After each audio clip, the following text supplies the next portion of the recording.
Alright, so what is print and cut and how does it work? Well, first of all, it's actually print then cut. Let Cricut tell it. But a majority of people call it print and cut, so either or, whatever you prefer. It's a feature in which you use two different devices. The first device being a printer to print an image out, and the second device being your Cricut, which is going to cut the image that you just printed out. Hence the name, print and cut, print and cut. See. Your Cricut is not a printer. It cannot print anything. It can draw, it can cut and engrave, but it cannot print. So you have to have a printer to do a print and cut. So print and cut works like this. You add a colorful image to canvas in Design Space. Hopefully it's colorful, because if it's not, just use vinyl. Okay? Then you would send that colorful image to the printer to print. The printer will print that image with a black border on the special paper that you're going to use. I'm going to show you. Once that image is printed on that special paper, you'll attach the printed out image to a Cricut mat and load into the Cricut, and then the Cricut will cut the image out with these blades. Now let me show you. Hey everyone, welcome back, or welcome to Cardi Made It. So today I am, well tonight, because it's like 2:30 in the morning right now, I am in the process of making some shirts for my friend's baby shower. So I thought it would be a good time to come and do a tutorial on print and cut. Print then cut, print and cut, potato. So yeah, this is the design that I came up with. It says, welcome little baby bear. That's an inside joke. But yeah, so I'm actually gonna show y'all how to do print and cut, print then cut with this bear right here. This bear I made by going to Google and finding a picture of a bear, and then I took a square, put it inside another square, and then I put the name on top. I grouped this all together, and then I flattened it so it could be a print then cut image. This up here will be vinyl, but we're gonna focus on this actual bear right here. Alright, so in order to do print then cut with your Cricut, of course you need your Cricut, you need your computer, laptop, whatever device you're using, but you also need a printer, a regular smegular printer,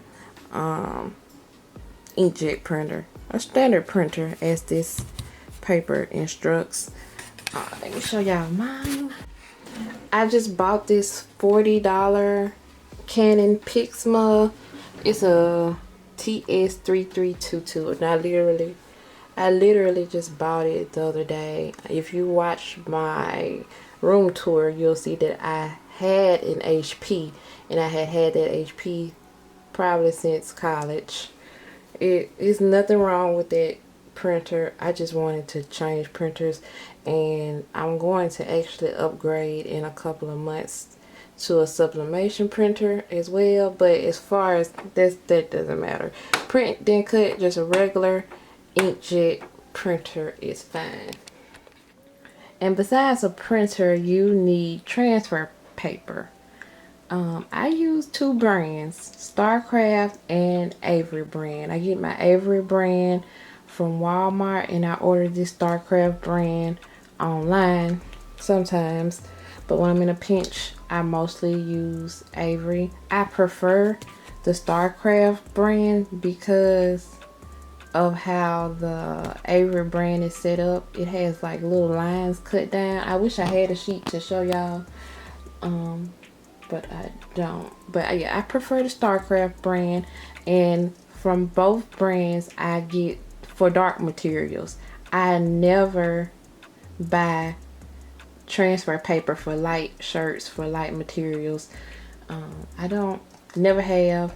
I've always read that you should buy dark materials, even if you have a white shirt or a light gray shirt, any light color shirt. Like, I still use for dark materials. So yeah, you need this paper, and you need, this is kind of similar to parchment paper. It comes with the transfer sheet. I'm not sure what the name of it is, but it's very similar to parchment paper. So yeah, this is good to have as well to protect your image. Alright, so it is very important before you load your printer with your transfer paper to know how your printer cuts. And a good way to do that is you take a blank sheet of paper, and I wrote this side facing me because this is how I loaded it into my printer. And when it printed, and then you go into a Word document on your computer and you just type, you can just type some random letters. I wrote printing on mine, and that's how I know that my printer doesn't flip the paper. In my HP, with my HP printer, it flips the paper, so I can have this side facing up, it's gonna print on the opposite side. But with this printer, as you can see, focus. You know, it wasn't focused. Yeah, as you can see, this side facing me, and I wrote printing in my Word document, and this is how it printed, like this. So you don't have to face this down, because as you can see, it says StarCraft on the opposite side. You will put this in with the blank side facing you. Alright, so back to Design Space. You have your image, you have it the size that you want to. Now with Print and Cut, it cannot be bigger than 9 1/4 by 6 3/4. I think they're working to try to fix that, because hey, we can print on a whole sheet of paper. Why can't we cut it out? Why can't we print it and cut it on a whole sheet of paper? But yeah, that's the maximum size, 9 1/4 by 6 3/4. If it's any larger, you're gonna have to make it smaller. But I think I see some people, but yeah, so this is, right now that is 5.786 by 7.791. And then you'll go to make it.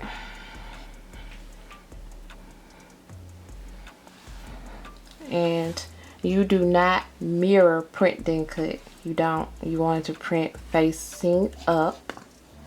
So yeah.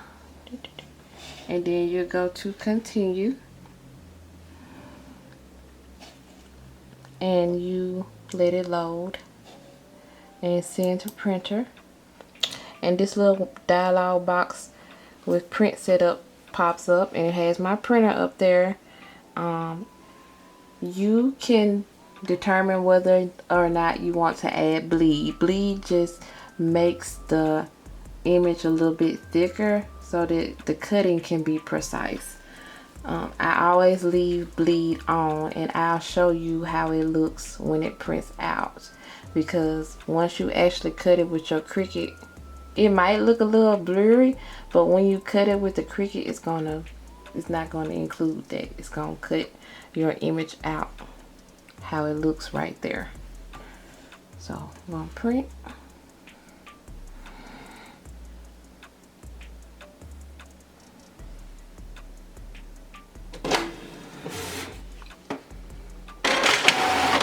It's loud for me.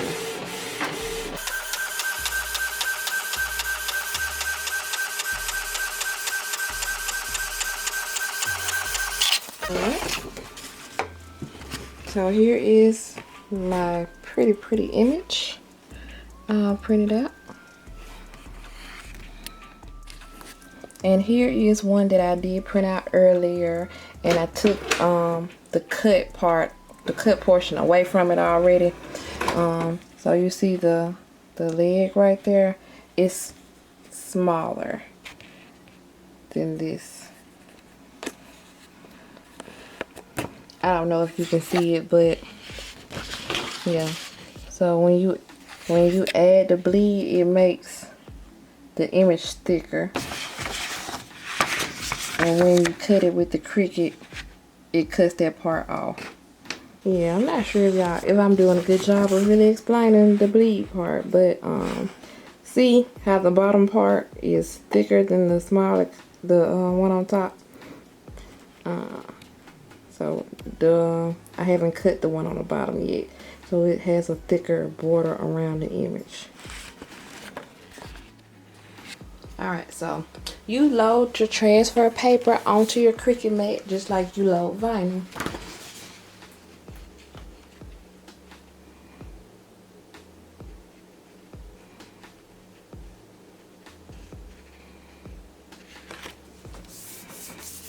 And some people like to let their image sit for a while just to let the ink dry. I don't have any problems with smearing or anything.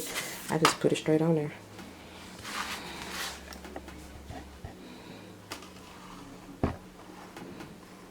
Okay, and then you load it.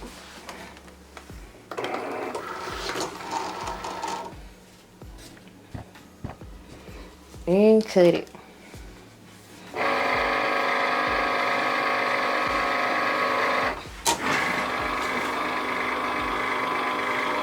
So yeah, it has to scan. See on your computer screen, it'll say that it's scanning, and that's what it's doing right now. You see the little light? The little light is shining to help the Cricut find where it needs to cut.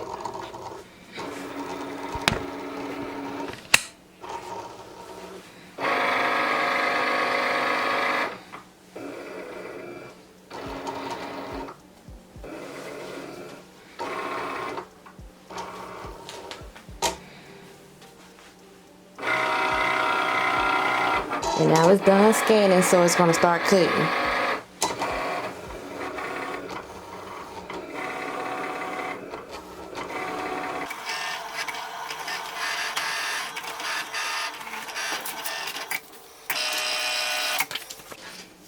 So it is done doing that. So you would unload your mat.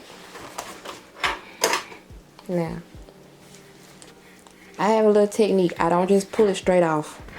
I kind of turn it like so, and I just turn it. It's hard to explain, but I don't just peel. I don't just start peeling straight off, because when you peel paper off of a Cricut mat, especially this standard grip, it'll curve. Like it'll curl up, and it'll, yeah. So that's another thing. If you are doing this, you should probably use the blue mat. My blue mat, I threw away. It was horrendous. But yeah, so I turn it kind of face down, and I peel it a little bit off. And as I am peeling off, I'm also pulling it at the same time. And by doing that,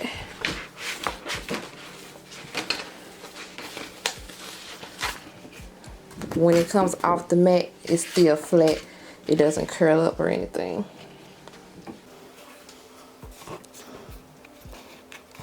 And since this is such a large image, all you really have to do is find you an edge.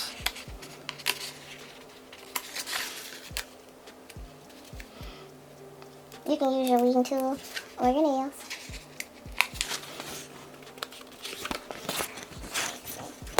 Where's my pencil? I have to hurry up before my camera dies, because it's definitely getting there. Alright, so you peel. Since this is just one large image, you would just peel an edge and then just peel it.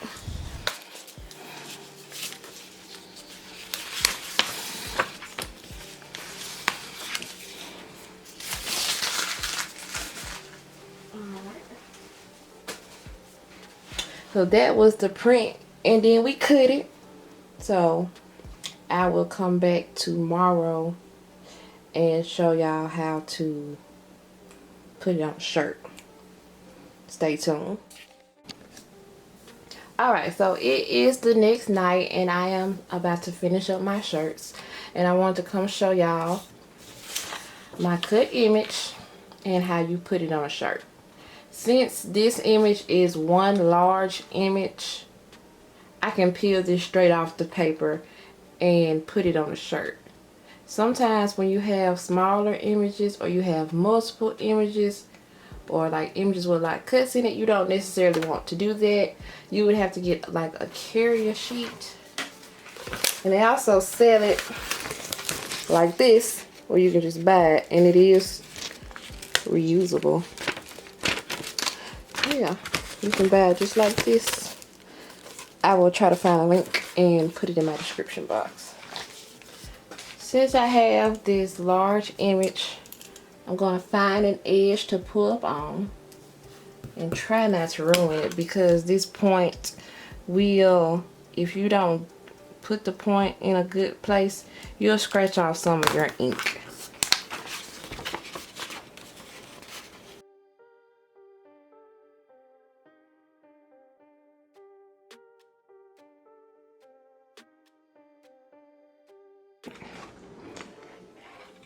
So you just have to get it at a good angle and peel it back.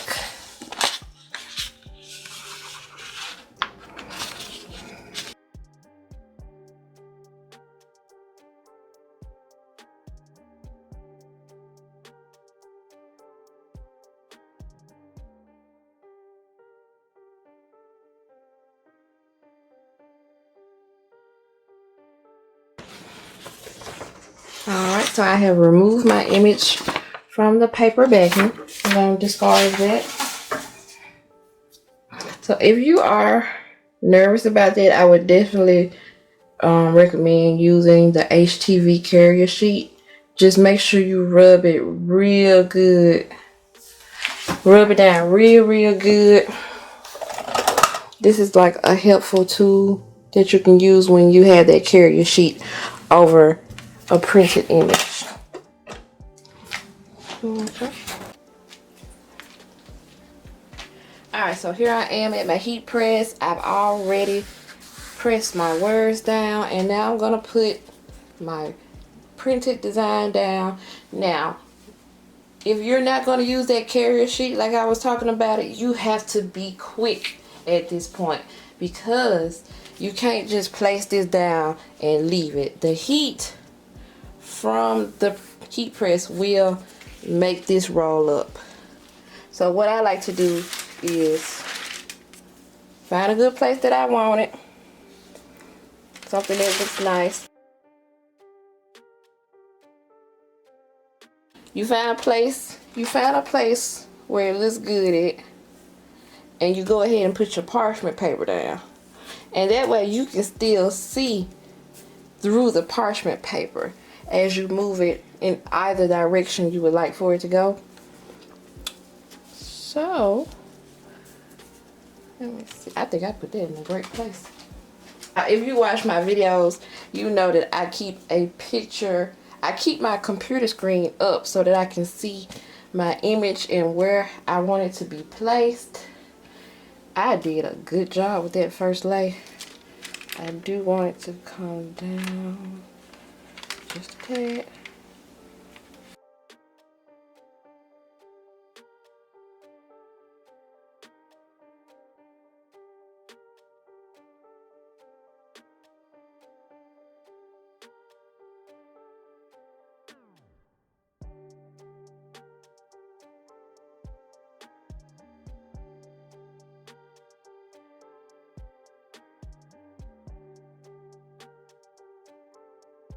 Alright, so when you find a good place where you like it, go ahead and press it.